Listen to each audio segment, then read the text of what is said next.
Sekejap ya, pasang mic.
A'udzubillahi minasyaitonir rajim. Bismillahirrahmanirrahim. Alhamdulillahi rabbil alamin. Arrahmanirrahim.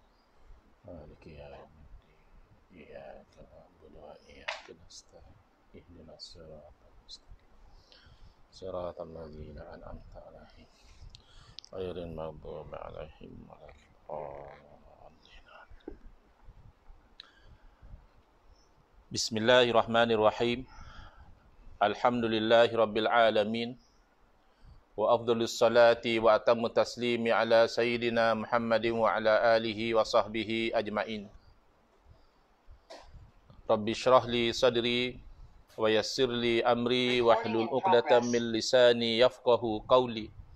Subhanaka la ilma lana illa ma 'allamtana innaka antal alimul hakim. Allahumma akhrijna min zulumatil wahmi wa akrimna binuril fahmi waftah alaina bima'rifatil ilmi wa sahhil akhlaqana bil hilm waj'alna mimman yastami'una al-qawla fayattabi'una ahsana. Allahumma ati nufusana taqwaha wa zakkiha anta khairu man zakkaha anta waliyuha wa maulaha. Allahumma arinal haqqa haqqan warzuqna ittiba'ah wa arinal batila batilan warzuqna ijtinabah. Allahumma anfa'na bima 'allamtana wa 'allimna ma yanfa'una wa zidna ilman wa huda, amma ba'd. Alhamdulillah, syukur kehadrat SWT. Pada hari ini insya-Allah kita akan menyambung pengajian kuliah 3 kitab, kuliah bulanan 3 kitab. Yang pertama iaitu kitab buku panduan berdebat dengan Wahabi, Hujjah Ahli Sunnah wal Jamaah. Jadi dari awal kita sebagaimana biasa kita buat disclaimer lah ya, ataupun kita buat warning kepada orang-orang yang sensitif dengan istilah Wahabi. Dia tak boleh dengar Wahabi itu tiba-tiba badan dia rasa panas, kulit dia tiba-tiba rasa gatal, mata rasa merah, mulut rasa macam nak mencarut dan sebagainya. Dinasihatkan supaya tidak perlulah ikut kuliah kitab yang pertama ni. Kesihan faktor-faktor kesihatan. Tapi kalau nak ikut juga mungkin yang kedua, kekeluaran umat pun nanti ada sentuh tauhid 3. Sama juga, nanti panas lagi. Ikut kitab yang ketiga nanti insya-Allah, iaitu insya-Allah menenangkan hati, kitab An-Nasaih Ad-Diniyah wal Wasaya Al-Imaniyah. Itu nasihat-nasihat agama dan wasiat-wasiat iman, iaitu insya-Allah tidak memanaskan badan lah, cooling. Isi kandungan kitab itu mendorong kita masa tenteram. Actually isi kitab ini juga memberi satu bentuk ketenteraman dan ketenangan fikiran bagi orang yang berfikiran terbuka untuk memahami kebenaran. Yang saya sebut, yang badannya rasa panas, kulit rasa gatal, mata jadi merah, mulut tiba-tiba macam nak mencarut, itu mungkin orang yang sudah terkena virus pemikiran Wahabi, yang sudah tak boleh lagi cari kebenaran, hanya rasa Wahabi saja betul. Itu mungkinlah akan jadi begitu ya. Tapi untuk yang orang lain, yang orang biasa, insya-Allah masih boleh istifadah, mengambil faedah daripada kitab buku panduan berdebat dengan Wahabi ni, kita telah sampai ke surat 105 ya. Okey, kerana untuk yang follow melalui live ini seingat saya pertama kali lah saya live kan, kerana asalnya ini adalah kuliah yang tertutup yang kita buat in a small group melalui aplikasi Zoom ya. Tapi sebab saya selalunya tertangguh-tangguh nak uploadkan rakaman tu ke Facebook, jadi sekaligus lah senang ya, sekaligus saya online melalui Zoom dengan rakan-rakan sepengajian. Saya juga onkan live di Facebook dan juga di TikTok. Moga-moga Allah jadikan manfaat itu lebih luas, insya-Allah, amin ya rabbal alamin. Pertama kita mendoakan ya, moga-moga Allah Subhanahu Wa Taala jadikan kita ini orang-orang yang faham dengan baik urusan agama ya, sesuai dengan sabda junjungan Nabi SAW, man yuridillahu bihi khairan yufaqihu fid din. Barang siapa yang Allah nakkan dengan dia tu kebaikan, nescaya Allah beri dia faham dalam urusan agama.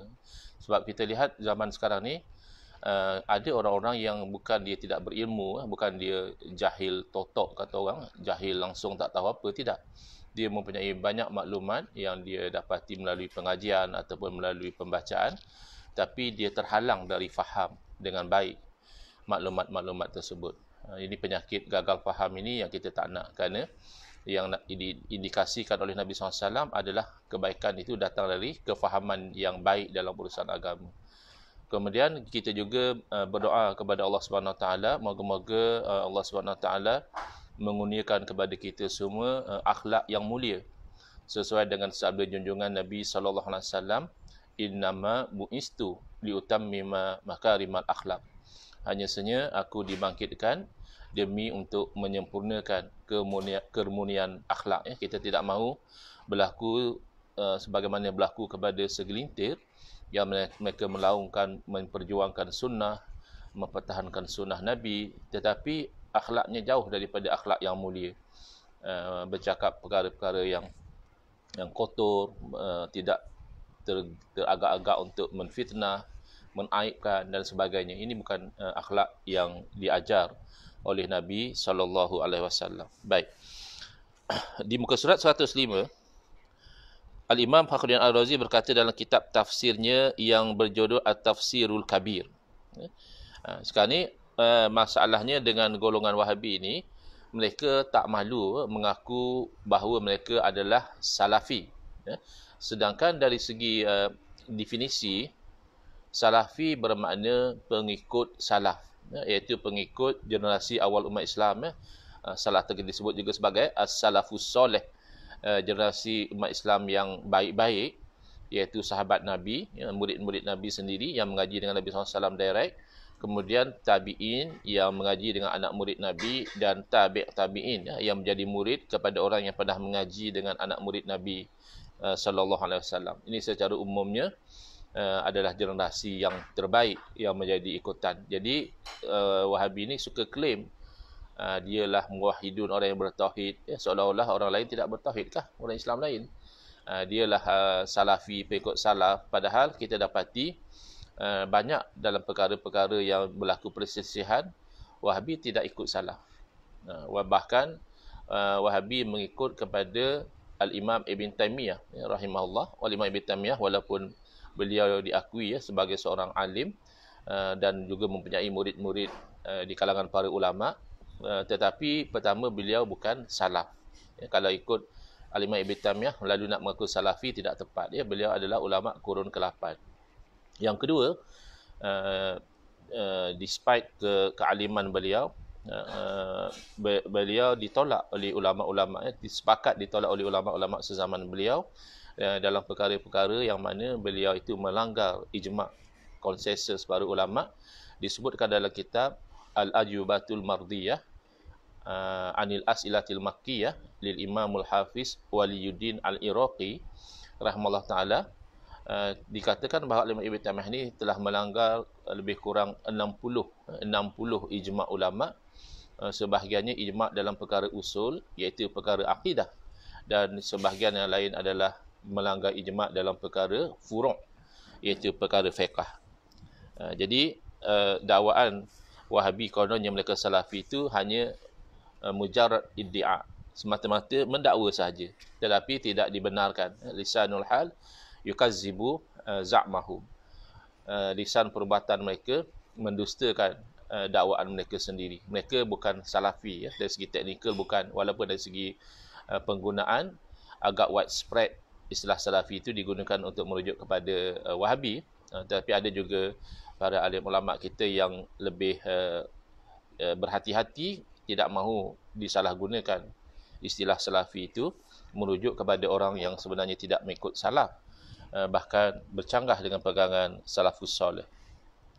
Al-Imam Fakhruddin Ar-Razi rahimahullah ta'ala berkata dalam kitab tafsirnya yang berjudul At-Tafsirul Kabir, Al-Mas'alatu Saniyatu Al-Musyabbihatu ta'allaqat bihadhil ayati anna ma'budahum jalisun 'alal arsy wa hadha batilun bil aqli wan naqli. Ini yang duk kecoh sehari dua ni. Berlaku dialog tentang hadis jariah. Hadis jariah ni hadis sahih, ada terdapat dalam sahih Muslim. Tetapi memahami hadis sahih ini perlu dengan kefahaman yang sahih juga. Jadi golongan tertentu, termasuklah golongan Wahabi, mereka menjadikan hadis jariah ini sebagai dalil akidah bahawa Allah Ta'ala itu bertempat di atas arash, ataupun duduk di atas arash, kata dia, bersemayam. Ar-Rahmanu 'alal arsy istawa, Tuhan yang Rahman istiwa ke atas arash itu difahami oleh mereka sebagai Allah Ta'ala bersemayam di atas arash. Jadi kadang-kadang dia kata, tak, saya tak kata Allah duduk atas arash. Saya hanya kata Allah bersemayam di atas arash. Tapi kalau kita cek apakah makna bersemayam, bersemayam kalau kita cek dalam kamus berarti duduk. Cuma istilah itu digunakan untuk merujuk kepada raja. Istilah yang untuk istana lah kita kata. Misalnya kalau makan, santap. Saya tak kata makan, saya kata dia santap. Ya. Santap tu makanlah. Kalau sentap tu lain, itu bahasa Wahabi yang selalu sentap. Santap makanlah, ataupun bersiram, bukan siram pokok, bersiram maksudnya mandi. Jadi sama, kalau kamu berkata bahawa Allah Ta'ala bersemayam di atas arash, berarti kamu mengatakan Allah Ta'ala duduk di atas arash, padahal jelas itu adalah perkara yang batil, kata Imam Fakhruddin Ar-Razi, dengan akal dan juga nakal. Jadi satu penyakit golongan Wahabi ini, mereka anti akal. Mereka kata tak boleh guna akal dalam bab akidah. Kalau tak semua pun sebahagian dari mereka lah yang berdakwa demikian. Kata dia dalam akidah hanya pegang Quran dan Sunnah. Fine, memang pegang Quran dan Sunnah dalam akidah. Tapi semenjak bila pula Quran dan Sunnah menyuruh kita membuang akal dalam memahami akidah? Bahkan dalam Al-Quran, afala ta'qilun, Allah selalu tanya, kenapa kamu tidak gunakan akal? Afala tatafakkarun, kenapakah kamu tidak berfikir? Jadi banyak sekali dalam ayat-ayat suci Al-Quran sebenarnya Allah Ta'ala mendorong umat manusia ni supaya mereka itu memahami tauhid dan menolak syirik dengan cara mereka menggunakan akal mereka dengan betul. Yang peliknya golongan Wahabi ni, dalam mereka itu kata tak boleh guna akal dalam bab akidah, mereka menggunakan akal dengan cara yang tak betul, atau dengan erti kata lain mereka menyalahgunakan akal dalam memahami hadis nuzul misalnya, yang mengatakan zahir terjemahannya Allah Ta'ala turun ke langit dunia. Jadi kata sebahagian daripada yang menyokong Wahabi ini, kata dia takkan pula Allah Ta'ala tak boleh turun, apa masalahnya? Malaikat Jibril pun boleh naik turun. Allah yang ciptakan malaikat Jibril. Malaikat Jibril pun boleh naik turun. Apa masalah pula Allah tak boleh naik turun? Jadi dia tak faham bahawa dia cuba nak kias Allah dengan makhluk. Malaikat Jibril adalah makhluk.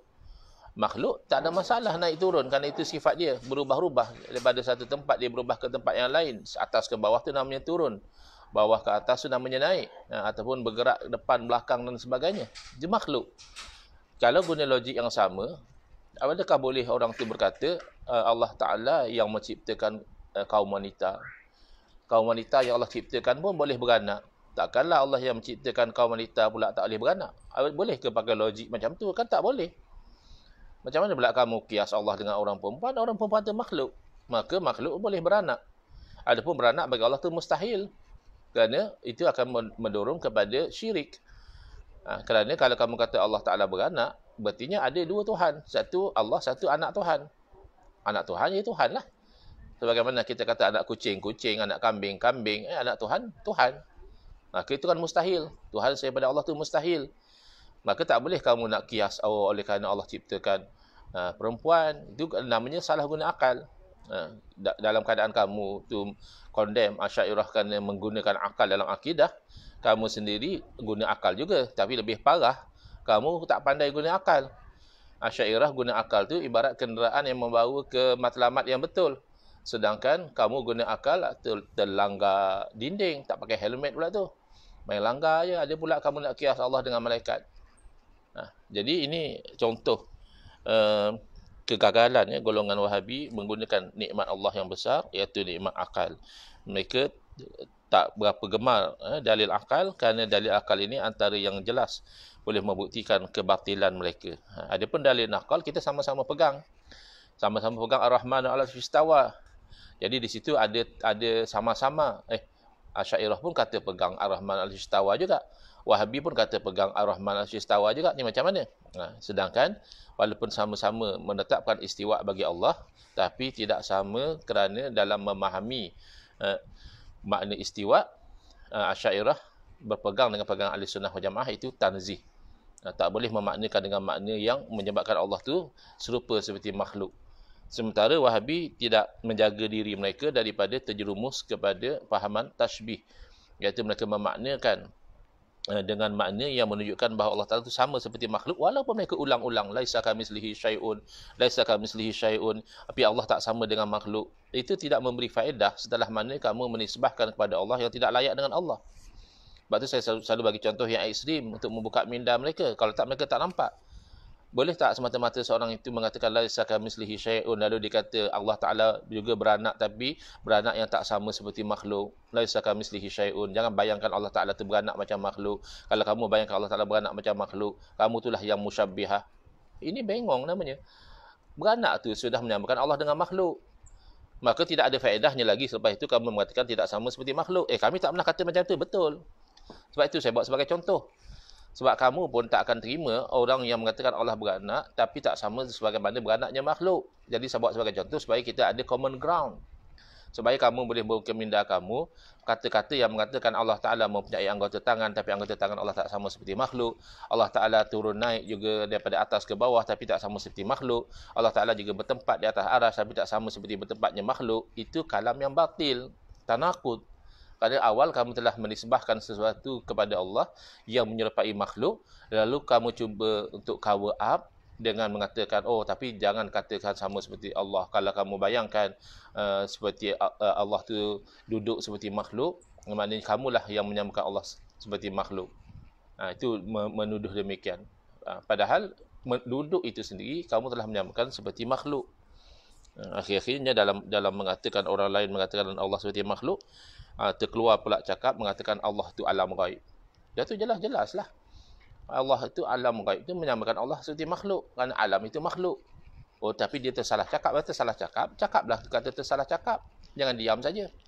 Cakaplah minta maaf, itu hari saya bukan nak sebut Allah itu alam ghaib. Saya nak kata beriman dengan Allah itu termasuk beriman dengan yang ghaib. Misalnya begitu.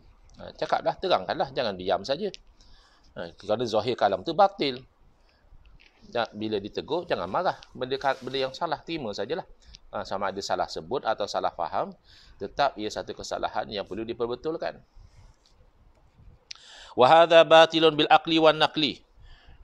Masalah yang kedua, golongan musyabbihah mereka bergantung dengan ayat ini untuk mengatakan, mendakwa bahawa yang mereka sembah itu duduk di atas arasy. Dan ini kefahaman yang batil dengan akal dan juga dengan naqal. Maknanya dengan wahyu juga menafikan. Min wujuhin, dengan beberapa sudut pandangan. Ahadiha annahu subhanahu wa ta'ala kana wala arsya wala makana. Bahawa yang disepakati sebenarnya antara kita dan mereka, bahawa Allah Ta'ala wujud sedangkan arasy belum ada dan tempat belum ada. Jadi bila kita tanya dia, bila dia kata Allah bertempat atas arasy, lalu kita tanyalah untuk buka minda dia. Kalau memang betul Allah bertempat atas arasy, maka sebelum ada arasy, di mana Allah? Dia kata kita tanya soalan menganjing pula. Itu bukan soalan menganjing. Itu soalan nak buka minda. Jangan hanya jadi bodoh sangat dalam memahami Quran dan hadis. Soalan menganjing tu macam ada satu orang, dia masuk, dia tanya, Arash tu di mana, dia kata. Jadi saya kata ikut hadis yang sahih, Arash tu berada di atas syurga Firdaus. Atas tu atas Malaysia ke atas negara lain, dia tanya. Hak ni lah orang kata soalan menganjing. Han dia tanya apa? Atas Malaysia ke atas negara lain, Han nak buat apa? Dalil dekat mana? Malaysia dah ada ke disebut dalam hadis dalam Quran? Sehingga Han nak kata, oh, Arash tu di atas Malaysia atau di atas negara lain. Ini namanya soalan menganjing.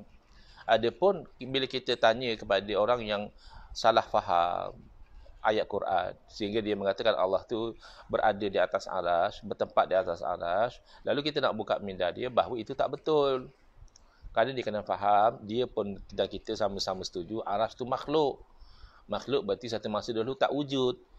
Takkanlah masa Arash tak wujud, Allah juga tak wujud. Itu mustahil. Allah bersifat dengan sifat qidam. Iaitu wujud Allah tidak ada permulaan. Wujud Allah tidak didahului oleh tiada. Maka adanya Allah tanpa ada Arash dan tanpa ada tempat, itu pasti. Lamma khalaqal khalqa lam yahtaj ila makanin. Adapun setelah Allah menciptakan makhluk, tetap juga Allah tidaklah lepas Allah cipta makhluk, Allah jadi berhajat untuk bertempat. Balkan dan ghaniyan anhu.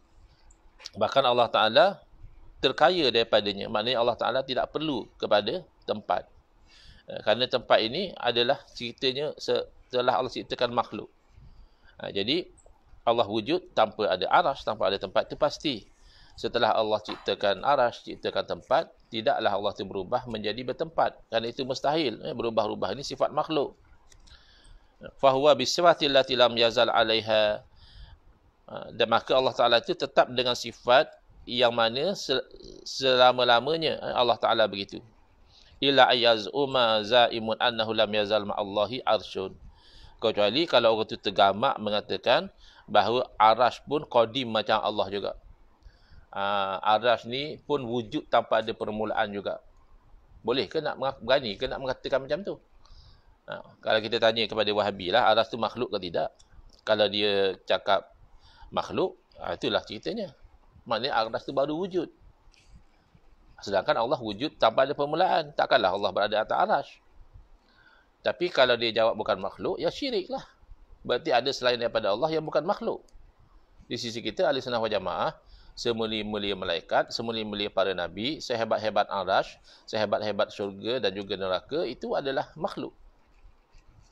Jadi, ini kecelaruan golongan Wahabi dalam berinteraksi dengan Quran dan hadis. Bukan kita kata Wahabi tolak Quran hadis, tidak. Mereka tidak menolak Quran dan hadis. Tapi the fatal mistake adalah mereka menafsirkan Quran dan hadis tidak mengikut panduan Quran dan hadis sendiri. Kerana dalam Quran itu ada ayat-ayat muhkamat yang wajib mereka pegang dan tidak boleh mereka memahami ayat mutasyabihat secara yang membatalkan ayat yang muhkamat. Jadi misalnya kita katakanlah kalau dikatakan istiwa itu berarti duduk, maka itu membatalkan ayat yang Allah memberitahu waniyun anil alamin. Allah maha terkaya daripada sekian alam ni. Arash itu termasuk alam. Kalau Allah duduk di atas Arash, berarti Allah ditanggung oleh Arash. Tapi kamu yang fikir macam tu. Fikirlah kamu dah cakap macam itu. Ada pula ada otak tak fikir. Kamu cakap Allah berada di atas Arash, kita diam je. Mestilah kena kita fikir bahawa itu adalah satu perkara yang batil. Jadi tak boleh memahami ayat mutasyabihat dengan cara yang membatalkan ayat muhkamat. Kalau nak, sama ada kamu mengambil metod salaf, ini sesuai dengan firman Allah Ta'ala, wa ma ya'lamu ta'wilahu illallah. Kebanyakan salaf serah jelah makna pada Allah, kerana tidak ada yang tahu makna ayat mutasyabihat kecuali Allah. Ada juga kiraat wa ma ya'lamu ta'wilahu illallahu warasikhuna fil ilmi. Tidak ada yang tahu makna sebenar ayat mutasyabihat kecuali Allah dan orang yang mendalam ilmunya. Maka boleh juga ambil metod khalaf. Kebanyakan khalaf dia meletakkan satu makna yang ada dalam bahasa, bukan dia reka makna itu, tidak. Kerana Quran ini dalam bahasa Arab. Jadi apa perkataan bahasa Arab tu dia ada makna dia. Macam istawa sudah ada makna sebelum turun Quran lagi. Sebelum Quran diturunkan lagi, istawa tu memang sudah ada makna dalam bahasa Arab. Ada lebih kurang 14 makna. Jadi tidak semua makna itu kalau disebahkan kepada Allah jadi betul. Makna duduk, makna bertempat tidak betul. Tapi kalau makna menguasai, menggagahi, itu masih tidak bercanggah dengan akidah, maka masih boleh diterima bahawa itu makna daripada istawa. Adapun kalau dimaknakan istawa dengan duduk bertempat, itu confirm bercanggah dengan ayat muhkamat. Laisa kamitslihi syai'un.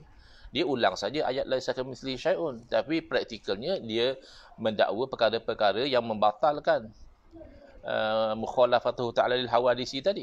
Berbezanya Allah Ta'ala dengan makhluk itu dibatalkan oleh pendirian mereka yang lain. Jadi semata-mata mengulang-ulang laisa kamitslihi syai'un, semata-mata mengatakan tapi tak samalah macam makhluk ya. Allah turun-turun tu tak samalah macam turun makhluk. Allah duduk atas arah tu tak samalah macam makhluk duduk. Itu tidak memberi faedah. Bahkan itu lebih mengelirukan lagi sehingga orang menyangkakan dengan ayat itu kalimah itulah kalimah yang benar, padahal tidak. Ya. Kecuali lah kalau tergamak dia nak mendakwa bahawa arash juga qadim seperti Allah Ta'ala, maka itu jelas fahaman yang syirik dan kufur. Yastahilu aqlan ay yakuna al-arsyu maq'adan lillahi fa kaifa yakunu rabbul ladhi huwa khaliqul lil arsyi wa ghairihi mahmulan ala saririn yahmiluhul malaikatu ala aktafihim. Maka mustahil dari segi akal ya, sebab mustahil ni hukum akal ya. Jadi ada juga perkara-perkara yang harus dari segi akal, tapi dari segi syarak wajib. Tapi sesuatu yang mustahil dari segi akal, syarak tidak mengatakan, kerana tidak akan berlaku percanggahan antara akal dan nakal. Harus tu makna boleh ada, boleh tak ada. Bila syarak menentukan ada, ya adalah. Contoh dari segi akal, ya, adanya syurga, adanya neraka, itu tak wajib. Tak mesti ada. Tak juga mustahil. Boleh saja Allah adakan syurga dan neraka. Itu dari segi akal. Harus. Ya, jaizul wujud. Tapi dari segi syarak, bila Allah Ta'ala telah beritahu bahawa ada syurga, ada neraka, maka sudah wajib kita itu beriman ada syurga, ada neraka. Tak boleh lagi kita kata, syurga mungkin ada, mungkin tak ada kot. Neraka mungkin ada, mungkin tak ada. Tak. Itu aklan. Syar'an wajib kita beriman ada syurga, ada neraka. Tetapi kalau sesuatu perkara itu mustahil dari segi akal, mustahil ada Tuhan selain daripada Allah, mustahil ada anak Allah, mustahil Allah bersifat dengan sifat makhluk, mustahil Allah lemah, mustahil Allah sakit, mustahil Allah lupa, maka itu tidak akan ada nakal yang mencanggahi. Perkara yang mustahil pada akal, tidak akan syarak pula mengatakan itu ada. Kerana syarak ini datang menzahirkan kebenaran. Jadi mustahil dari segi akal bahawa arash itu adalah tempat duduk bagi Allah. Bagaimana Tuhan pula ada baginya yang bagaimana Tuhan yang menciptakan arash dan lainnya tiba-tiba ianya ditanggung di atas arash, di atas satu katil yang ditanggung pula oleh malaikat, ya, atas bahu mereka. Wala yasihu tafsiru qaulillahi ta'ala ar-Rahman 'alasy istawa. Cuba tengok ya. Wala yasihu tafsir. Tidak sah, tidak betul menafsirkan. Bukan tak betul ayat Quran. Jadi Wahabi ni dia rasa ayat Quran tu dia punya kot. Hak eksklusif Wahabi. Hadis tu hak eksklusif Wahabi. Hingga kan bila kita menolak tafsiran mereka, dia kata kita tolak ayat Quran. Quran yang kata Allah duduk atas arasy. Hang yang kata, bukan Quran kata. Quran kata Ar-Rahmanu 'alal 'arsy istawa. Hang yang pergi terjemah Ar-Rahman 'alal 'arsy istawa tu mengatakan Tuhan tu bertempat atas arasy. Hang yang pergi tafsirkan Ar-Rahman 'alal 'arsy istawa tu Tuhan duduk atas arasy. Jadi tak sah kata Imam Fakhruddin Ar-Razi menafsirkan ayat Ar-Rahman 'alal 'arsy istawa itu sebagai bijalas di anal julsa min sifatil bashar wal jin. Ditafsirkan sebagai duduk, ya, ataupun bijulus dengan sebagai duduk, kerana julus ini, duduk ini adalah sifat manusia. Tak boleh ditafsirkan dengan cara yang membatalkan ketuhanan. Contohnya hadis kursi. Allah Ta'ala sebut maritu ya bani Adam ataupun ya abdi maritu falam ta'udni. Aku sakit tapi kamu tak datang ziarah aku. Kalau zahir, Tuhan pun sakit tapi sakit yang layak dengan Allah lah. Jangan bayangkan sakit itu sakit yang sama macam makhluk. Adakah sakit yang layak dengan Allah? Allah layak sakit macam mana? Jadi dalam hadis kursi itu Allah sendiri takwil. Kenapa Wahabi anti takwil? Maknanya Wahabi anti uslub Allah. Allah ta'wil. Ta'wil itu kan makna alih lafaz daripada makna zahir kepada makna lain. Jadi kenapa pula ditolak takwil? Allah sendiri dalam hadis tu menerangkan makna sebenar daripada marid tu, aku sakit adalah maridha abdi fulan, hamba aku si fulan yang sakit. Tu takwil lah tu. Kalau ikut zahir marid tu aku, Allah lah sakit. Tapi Allah sakit tu mustahil. Jadi oleh kerana Allah sakit tu mustahil, tak bolehlah kita memahami kalimah sakit tu dengan makna zahir. Lalu kita cover up dengan kata-kata kita, oh Allah sakit, sakit yang layak dengan Allah. Sakit yang tak sama macam manusia. Tak boleh. Kerana sakit tu sudah tidak layak dengan Allah. Maka kata-kata kamu tak sama dengan makhluk yang layak dengan Allah tu sudah tidak memberi apa-apa makna yang benar. Bahkan dia menjadi satu bentuk pengaburan kepada kebenaran. Jadi, secara kesimpulannya, takwil ini adalah wajib apabila didorong oleh dalil. Bahkan di sini pun istawa ni ada banyak makna. Kenapa mesti nak maknakan dengan makna yang bercanggah dengan ayat yang muhkamat? Jadi disebut di sini, duduk itu adalah sifat bashar. Bahkan duduk itu dia ada takrifnya kan. Duduk itu kan tidak akan memberatkan jasad pada bahagian punggung, itu dinamakan duduk. Kalau memberatkan jasad pada bahagian kaki, dinamakan berdiri. Kalau memberatkan jasad pada bahagian lambung ataupun bahagian belakang, itu dinamakan berbaring. Maka menafsirkan istawa sebagai duduk itu batil. Li'anal julusa min sifatil bashari wal jinni wal malaikati wad dawabi bal makna qaulillahi ta'ala istawa qahara li'anal qahra sifatu kamalin laikin billahi ta'ala. Jadi kenapa batal kita tafsirkan Ar-Rahman Ar-Istawa? Terima istiwa tu wajib. Jangan dia sangka, oh Wahabi yang bagus. Wahabi terima istiwa Ustaz. Asy'ariyah ni tak bagus, dia tolak istiwa. Siapa kata? Hang yang telah tertipu dengan persepsi yang dibina oleh orang-orang yang menyokong fahaman Wahabi. Kononnya Asy'ariyah tolak ayat Quran. Saya kan banyak kali saya cerita bagaimana pada 16 September 2020 saya dijemput ceramah Hari Malaysia di Melaka. Jadi lepas kuliah tu, sebelum masa kuliah lagi, ada AJK datang, dia cakap ada jemaah minta nak tanya soalan. Sebab asalnya AJK beritahu ceramah ni tak ada soalan. Ceramah je lah, tak ada lagi sesi soal jawab, bukan kuliah. Tapi oleh kerana ada yang nak, saya kata tak apa, boleh lah. Kalau dia nak tanya soalan, berilah laluan. Jadi lepas ceramah, buka sesi soalan, dia tanya, Ustaz, adakah saya itu jadi kafir kalau saya menetapkan istiwa bagi Allah? Kalau dia kata ada istiwa bagi Allah, adakah dia jadi kafir? Jadi saya terkejutlah dengan soalan dia. Saya kata terbalik tuan. Terbalik tu. Tuan boleh jadi kafir kalau tuan menolak istiwa. Sebab istiwa tu sabit dalam Quran hadis, tiba-tiba tuan tolak. Jadi rupanya dalam kepala otak dia orang ni, dia orang ingat yang bagus tu Wahabi. Sebab Wahabi ni bila Quran kata istiwa, dia terima. Yang tak bagus tu Asy'ariyah. So Asy'ariyah ni bila Quran kata istiwa, dia tolak. Padahal realiti tidak demikian.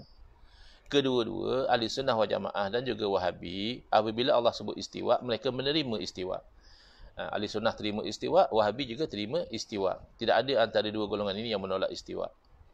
Cuma bila tiba pada menjawab soalan apa makna istiwa, maka Ahli Sunnah wal Jamaah mendahulukan ayat yang muhkamat yang menunjukkan Allah Ta'ala tak sama seperti makhluk.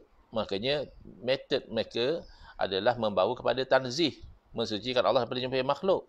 Sedangkan Wahabi mereka terpengaruh dengan fahaman musyabbihah. Cara mereka menafsirkan istiwa itu dengan cara yang membawa bahawa Allah Ta'ala itu sama seperti makhluk. Walaupun mereka beria-ria kata, tak, kami tak kata Allah sama seperti makhluk. Tapi tafsiran kamu tu membawa kepada menyamakan Allah seperti makhluk. Yang tu yang kita tolak, tafsiran yang batil. Ya, bukannya menolak ayat Al-Quran, tidak. Jadi, kena faham beza. Yang ditolak adalah tafsir yang batil itu. Kerana duduk itu adalah sifat manusia, jin, malaikat dan juga binatang. Bahkan makna firman Allah Ta'ala istawa adalah qahara, iaitu menggagahi. Kerana apa? Kerana al-qahra, bahkan salah satu nama Allah pun al-qahhar. Kerana al-qahra, menggagahi itu adalah sifat kesempurnaan yang layak dengan Allah Ta'ala. Lidzalika wasafallahu nafsahu faqala. Oleh kerana demikianlah Allah Ta'ala mensifatkan dirinya wahwal wahidul qahar, dan dialah Allah Ta'ala yang tunggal lagi yang qahar, yang menggagahi. Tidak ada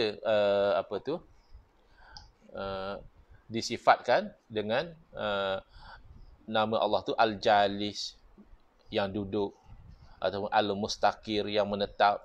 Tak ada nama Allah demikian. Yang ada Qahar. Jadi kalau menafsirkan istawa dengan qahara, dan itu memang salah satu makna istawa dalam bahasa Arab. Istawa ni ada lebih kurang 14 atau 15 makna. Salah satunya qahara, salah satunya istaula, salah satunya jalasa, salah satunya istaqarra, salah satunya makna berada di kedudukan yang tengah, seperti khatul istiwa. Jadi banyak makna. Jadi ada antara makna-makna ni tidak sesuai dengan ayat yang muhkamat, maka tertolak. Adapun ada sebagian makna-makna itu masih selari dengan ayat yang muhkamat, maka boleh diterima. Walaupun kita katalah kita tidak mahu menjazamkan mesti istaula dengan ayat itu mestilah bermakna qahara, tapi masih lagi makna qahara tu selari dengan ayat muhkamat, tidak bercanggah dengan akidah mengatakan Allah tu menggagahi arasy, berarti arasy ni tunduk patuh kepada kehendak Allah. Jadi ini yang disebut oleh Imam Fakhruddin Ar-Razi, menafsirkan ayat Quran dengan ayat yang lain. Fahadzal arsyul azim khalaqahu Allahu izharan li azimi qudratihi wa lam yattakhidhu makanan li dzatihi. Adapun arasy yang agung ini, yang besar ini, Allah jadikan menzahirkan keagungan kuasanya, bukan untuk mengambil arasy itu sebagai tempat bagi zatnya. Kenapa? Li'anal makana min sifatil khalqi. Kerana tempat itu daripada sifat makhluk. Wallahu subhanahu tanazzaha 'anil makani waz zaman. Padahal Allah Ta'ala maha suci daripada terikat dengan tempat ataupun terikat dengan zaman. Mereka Wahabi mengaji akidah Tahawiyah. Akidah Tahawiyah ni akidah salaf, tapi ditafsirkan oleh Ibn Abdul Aziz Al-Hanafi yang berfahaman musyabbihah dengan tafsiran ataupun syarahan yang batil. Tetapi isi kandungan kitab akidah Tahawiyah itu akidah yang betul ahli sunnah wal jamaah. Antaranya disebut bahawa Allah Ta'ala la yahwihu makan wa la yajri alaihi zaman. Allah Ta'ala tidak dilingkungi oleh tempat dan tidak terikat dengan waktu. Itu akidah yang Wahabi sendiri duk mengaji. Tapi dia lebih macam tertutup lah kalam mereka, kefahaman mereka tu daripada memahami kalam yang jelas daripada Al-Imam Abu Ja'far At-Tahawi rahimahullah ta'ala, salah seorang ulama salaf yang berfahaman ahli sunnah wal jamaah. Sebab tu kita tak katalah bila Asy'ariyah ni ahli sunnah wal jamaah lain daripada Asy'ariyah tu automatik bukan ahli sunnah jamaah, tidak. Sebab Imam Tahawi misalnya beliau tidak Asy'ariyah, bahkan beliau mungkin kita kata hampir sezaman lah pada zaman itu, yang mana beliau membawa akidah salaf, akidah yang mensucikan Allah daripada menyerupai makhluk. Antaranya la yahwihul makan, tidaklah Allah Ta'ala itu dilingkungi oleh tempat, dan wala yajri alaihi zaman, tidaklah berlaku terikat dengan ikatan waktu. Zaman tu waktulah kepada Allah Subhanahu Ta'ala. Wallahu a'lam. Moga-moga dengan penerangan ini umat Islam dapat memahami secara ahli sunnah wal jamaah berinteraksi dengan ayat-ayat yang mutasyabihat. Next di muka 108 kita akan masuk ke tajuk yang baru tentang ijtihad dan juga taklid. Sebagai kesimpulan memadai sebenarnya untuk orang yang hatinya tu berlapang dada kepada kebenaran, bersih daripada cenderung untuk jadi sesat, untuk dia berpegang dengan ayat 7 surah Ali Imran. Kerana istilah muhkamat mutasyabihat ini istilah yang ada dalam Quran sendiri, bukan istilah yang diletak oleh para ulama. Ada kalanya dalam menerangkan satu ilmu, ulama membuat satu istilah untuk menerangkan satu ilmu. Tapi kalau tentang ayat muhkamat dan mutasyabihat, istilah itu memang disebut dalam Al-Quran. Ayat 7 surah Ali Imran, Allah Ta'ala berfirman, huwallazi anzala 'alaikal kitab. Dialah Allah Ta'ala yang menurunkan kepada kamu Al-Kitab, yakni Al-Quran. Minhu ayatun muhkamat. Daripada Al-Quran itu ada ayat-ayat yang muhkamat, hunna umul kitab. Ayat yang muhkamat inilah yang menjadi induk kepada Al-Quran, yang menjadi tonggak pegangan yang jelas dalam Al-Quran. Wa ukharu mutasyabihat, dan ada di sana ayat-ayat yang mutasyabihat. Jadi ayat mutasyabihat ni lain daripada ayat muhkamat. Muhkamat itu induk. Adapun ayat mutasyabihat, ini yang akan berlaku. Fa ammal ladzina fi qulubihim zaygun fayattabi'una ma tashabaha minhu. Adapun orang yang dalam hati-hati mereka itu ada zayg, ada bengkok, cenderung kepada sesat, orang ini akan ikut yang sama-sama daripada ayat mutasyabihat. Yang tu yang dia nak ikut sangat. Yang jelas dah ada, laisa kamitslihi syai'un dah ada, walam yakul lahu kufuwan ahad dah ada. Tapi dia nak juga memahami yadullah tu dengan berarti anggota tangan yang tak sama seperti tangan makhluk. Nak juga mengatakan istawa tu berarti Allah tu berada atas arasy. Jadi dia ittiba' mutasyabih ni ciri-ciri orang sesat sebenarnya. Bukannya ciri-ciri salaf. Salaf tidak begitu. Nanti kita terangkan. Jadi wa ammal ladzina fi qulubihim zaygun fayattabi'una ma tashabaha minhu ibtigha al-fitnati wa ibtigha at-ta'wili. Kenapa dia buat macam tu? Dia ikut yang mutasyabihat, ibtigha al-fitnah, nak cari gaduh, nak cari balah, nak cari debat. Ya, padahal apa salahnya terima yang kita dah sepakat bahawa Allah tak sama seperti makhluk. Dah cukup. Beriman dengan istiwa, tapi istiwa tu makna yang layak dengan Allah. Tak mungkin makna yang tidak layak dengan Allah. Kan tu sepakat. Tapi nak cari gaduh. Wa ibtigha at-ta'wili, nak letak satu makna. Mesti juga kan kalau salaf dia tak letak makna. Istiwa yang layak dengan Allah lah. Tak payahlah nak tanya apa makna dia. Makna itu Allah yang tahu. Tapi di sisi Wahabi, dia ikut Al-Imam Ibn Taymiyah menganggap tafwid, serah makna kepada Allah tu sebagai taktil, mensia-siakan. Kalau dia betul ikut salah, kita okey. Dia kata kami terima istiwa dan kami yakin istiwa itu tak sama seperti makhluk, itu adalah satu makna yang layak dengan Allah. Selesai.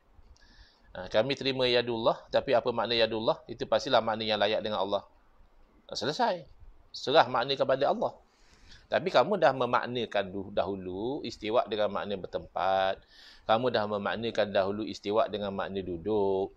Lepas tu kamu cuba nak cover dengan mengatakan tapi tak sama sebagaimana makhluk. Itu yang kita tolak.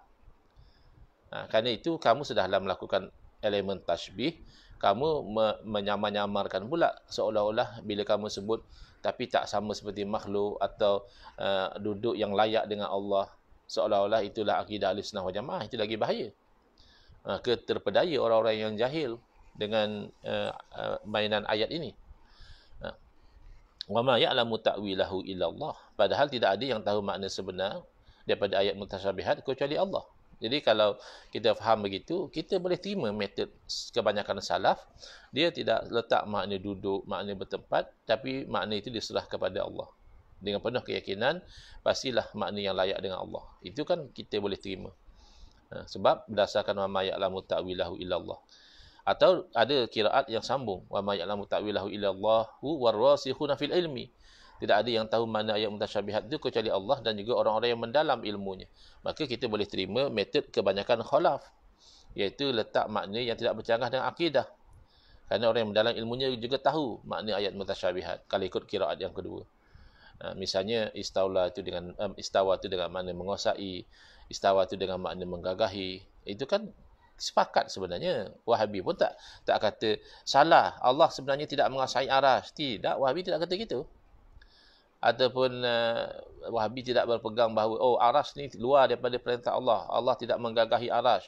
Arasy boleh berfungsi sesuka hati dia, tidak perlu tunduk akur kepada kehendak Allah. Tidak, Wahabi juga tidak kata macam itu. Wahabi juga terima bahawa arasy itu makhur, di bawah qahar. Apa yang Allah Taala kehendaki, arasy kena ikut. Kehendak Allah tu maknanya makhur. Kalau tidak makhur, kita buat apa yang kita suka. Tapi kita ni sebenarnya sebagaimana firman Allah Taala, wahal qahiru fawqa ibadih. Allah Taala tu yang qahir, yang menggagahi atas hamba-hambanya. Bukannya Allah tu duduk atas hamba, tidak. Bertempat atas hamba, tidak. Tapi kuasa Allah tu mengatasi kehendak makhluk. Makhluk nak macam ini, tapi kalau Allah nak macam lain, berlaku kehendak Allah, bukan kehendak makhluk. Itu maknanya qahir. Jadi sebenarnya kita dah boleh sepakat makna yang dimaknakan oleh Asy'ariyah ni Wahabi terima. Tapi dia ketegak, dia degil, nak juga ibtigha al-fitnah, nak cari gaduh. Wa ibtigha at-ta'wilih, nak juga letak makna tertentu yang walaupun makna itu bercanggah dengan ayat muhkamat, bercanggah dengan akidah, mereka masih nak buat macam itu. Warasikhuna fi ilmi, orang yang mendalam ilmunya, yaquluna anna amanna bihi, orang yang mendalam ilmu dia kata kami beriman dengannya. Kullun min indi rabbina, setiap satu pun daripada Tuhan kami. Yang muhkamat daripada Tuhan kami, yang mutasyabihat juga daripada Tuhan kami. Itulah pegangan Asy'ariyah. Kita pegang dua-dua. Tapi kalau pegangan Wahabi, dalam keadaan dia mengaku dia pegang dua-dua, dia telah menafsirkan ayat mutasyabihat dengan tafsiran yang batil, yang membawa kepada membatalkan ayat muhkamat, seolah-olah ayat muhkamat itu tidak lagi diimani. Itu bahaya dia. Jadi sebenarnya solusi tentang isu ni boleh didapati dalam ayat 7 tu saja. Sudah boleh dipahami mana pegangan yang benar dan mana pegangan yang batil. Kita take 5, saya akan pause dulu ataupun tutup dulu Zoom ni, tapi tak keluarlah ya. Dan saya juga akan endkan dulu live di Facebook dan juga di TikTok. Nanti dalam lepas 5 minit insya-Allah kita akan sambung semula insya-Allah.